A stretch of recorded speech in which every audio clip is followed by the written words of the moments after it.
بسم اللہ الرحمن الرحیم۔ شروع اللہ کے نام سے جو بڑا مہربان نہایت رحم والا ہے۔ وَإِذْ قُلْنَا لِلْمَلَائِكَةِ اسْجُدُوا لِآدَمَ فَسَجَدُوا إِلَّا إِبْلِيسَ أَبَى وَاسْتَكْبَرَ وَكَانَ مِنَ الْكَافِرِينَ۔ وَإِذْ قُلْنَا، اور جب ہم نے کہا، للملائکۃ فرشتوں کو،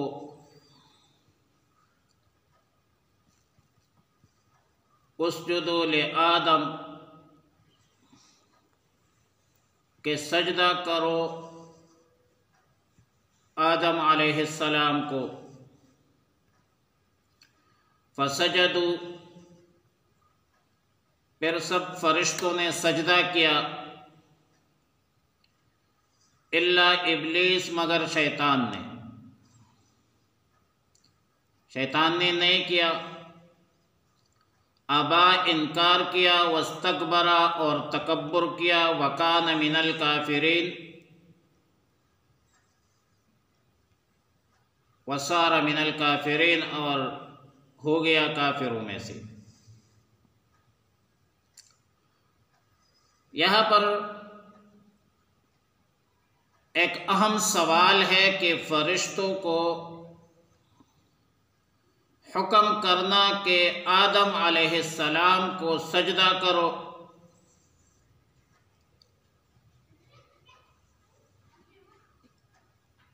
ظاہر ہے کہ یہ اللہ کے بغیر غیر کو سجدہ ہے، اور سجدہ اللہ کے بغیر غیر کو نہیں ہوتی، یہ تو عبادت ہے۔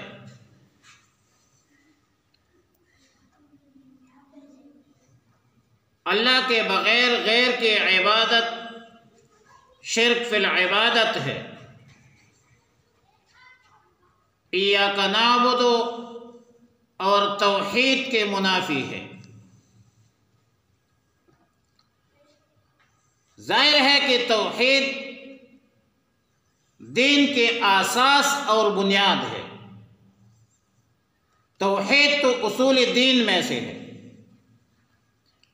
ہر دین اور ہر ملت میں غیر اللہ کی عبادت اور غیر اللہ کو سجدہ کرنا یہ جائز نہیں ہے۔ لہذا فرشتوں کا سیدنا آدم علیہ السلام کو سجدہ کرنے کا کیا معنی ہے؟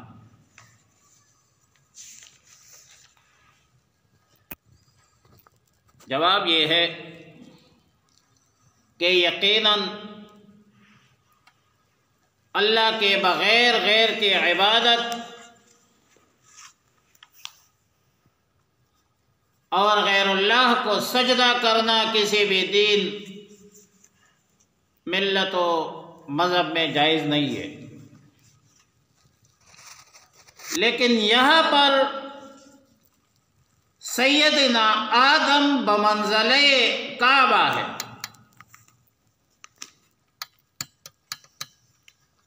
لام بمعنی الہ ہے۔ وَإِذْ قُلْنَا لِلْمَلَائِكَةِ اسْجُدُوا لِآدَمَ اے الہ آدم، جیسا کہ بیت اللہ ہے، مرکز عبادت ہے، مستحق شرافت، عزت اور توقیر ضرور ہے، اصول شاعر اللہ میں سے ہے بیت اللہ، لیکن عبادت بیت کی نہیں، رب البیت کی جاتی ہے۔ وَإِذْ جَعَلْنَا الْبَيْتَ مَثَابَةً لِلنَّاسِ وَأَمْنًا وَاتَّخِذُوا مِن مَّقَامِ إِبْرَاهِيمَ مُصَلًّى، بیت اللہ شریف لوگوں کے رجوع کی جگہ ضرور ہے، لیکن کعبہ مسجود اور معبود نہیں ہے۔ معبود اللہ ہے، مسجود اللہ ہے۔ فَلْيَعْبُدُوا رَبَّ هَذَا الْبَيْتِ الَّذِي أَطْعَمَهُم مِّن جُوعٍ وَآمَنَهُم مِّن خَوْفٍ۔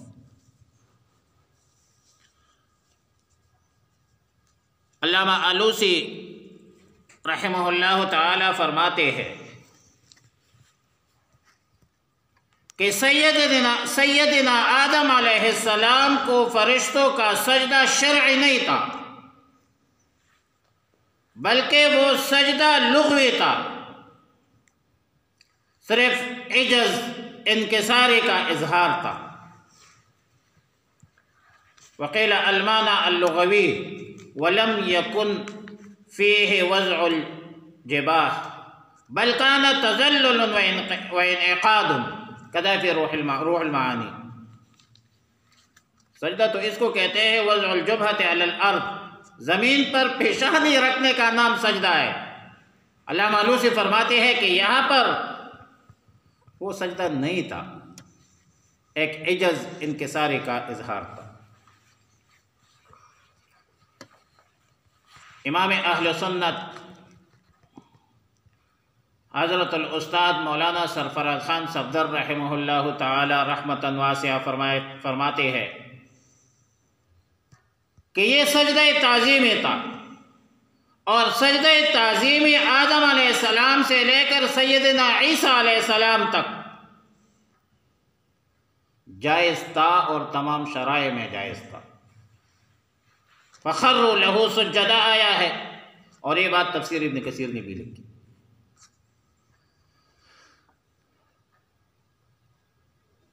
ولی کامل شیخ الحدیث حضرت الاستاد مولانا انوار الحق دامت برکاتہم،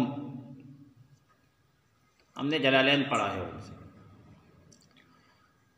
زبردست جواب دیتے ہیں۔ فرماتے ہیں کہ فرشتوں کو اللہ کا حکم تھا کہ آدم کو سجدہ کرو، اور ابھی اللہ کا حکم ہے کہ اللہ کے بغیر کسی کو بھی سجدہ نہ کرو۔ لا تسجدوا للشمس ولا للقمر،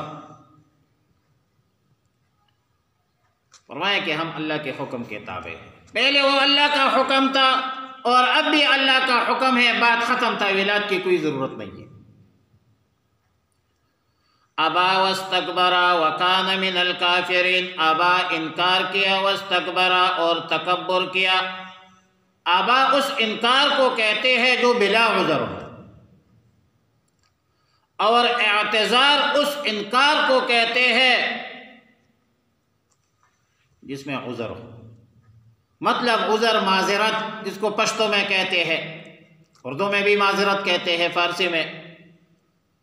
یہاں پر سوال ضرور ہوگا کہ اللہ تعالیٰ نے فرشتوں کو سجدے کا حکم دیا، کہ ابلیس کو سجدہ حکم دیا فرشتوں کو کہ آدم کو سجدہ کرو، حکم تو ابلیس کو نہیں ہوا ہے۔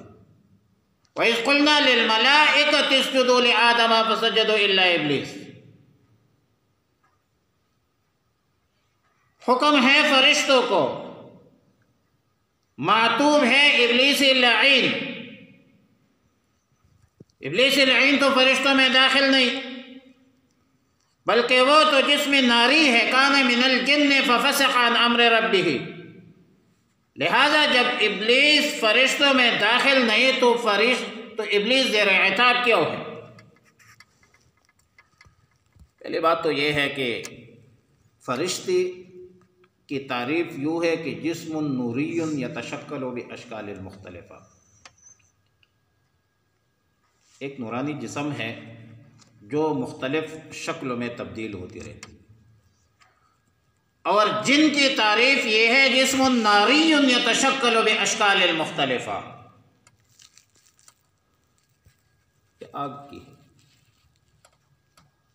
جس میں آگ والی جسم ہے جو مختلف شکلوں میں چینج ہوتی رہتی ہے، تبدیل ہوتی رہے، کبھی سام بنتی ہے، کبھی بچھو بنتی ہے۔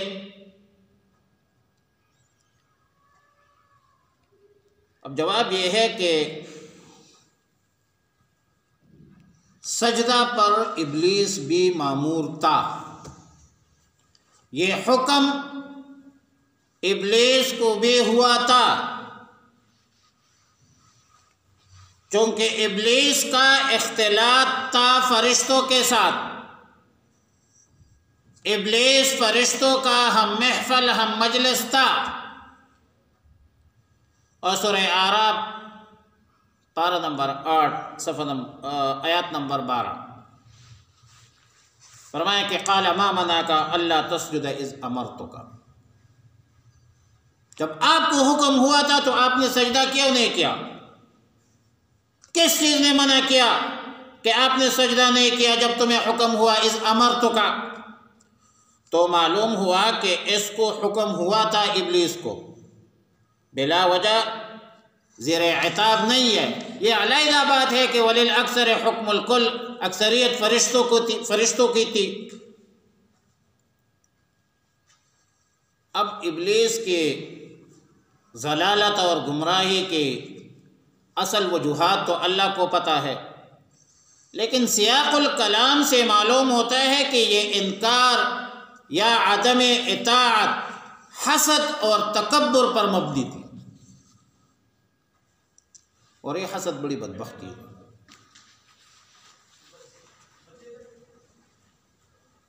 کائنات عالم میں سب سے پہلے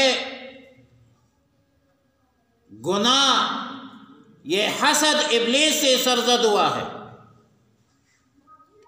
بے معنی کہ آدم کو کیوں خلیفہ بنایا اور مجھے کیوں خلیفہ نہیں بنایا، بلکہ یہود حضرت محمد عربی صلی اللہ علیہ وسلم کو نبی آخر الزمان خاتم النبیین اس لیے تسلیم نہیں کرتے کہ رسول اللہ مبارک صلی اللہ علیہ وسلم نے بنی اسرائیل میں تشریف کیوں نہیں لایا، نبی آخر الزمان نے بنی اسرائیل میں تشریف کیوں نہیں لایا ہے؟ حسدا من عند انفسہم من بعد ما تبین لہم الحق۔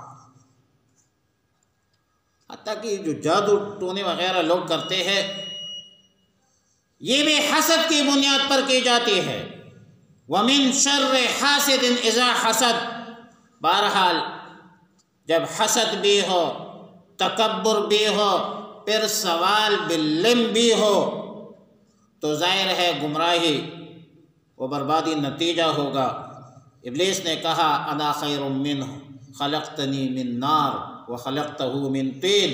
اللہ کریم ہمیں حسد، بغض، عجب اور تکبر جیسے روحانی امراض سے محفوظ اور مامون فرمائے۔